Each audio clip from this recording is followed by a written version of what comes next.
சமீபத்தில் பொங்கல் பண்டிகையை முன்னிட்டு சங்கராந்திகை வஸ்துன்னம் படத்தில் நடித்திருந்தார். இப்படம் மிகப்பெரிய வசூல் சாதனை படைத்தது. இப்படத்தை தொடர்ந்து நவீன் பொலிஷெட்டியுடன் அனகனக ஓகராஜு படத்தில் நடித்து வருகிறார். இந்நிலையில் மீனாட்சி சவுத்ரியின் அடுத்த படம் குறித்த தகவல் வெளியாகி இருக்கிறது.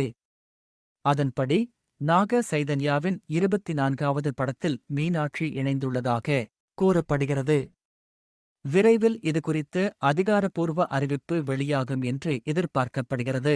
தமிழில் விஜய் ஆண்டனியின் கொலை படம் மூலம் அறிமுகமான மீனாட்சி சவுத்ரி கடந்த ஆண்டு ஆர்.ஜே. பாலாஜியின் சிங்கப்பூர் சலூன், விஜயின் தி கோட், துல்கர் சல்மானுடன் லக்கி பாஸ்கர், வருண் தேஜுடன் மட்கா ஆகிய படங்களில் நடித்து பாராட்டை பெற்றார்.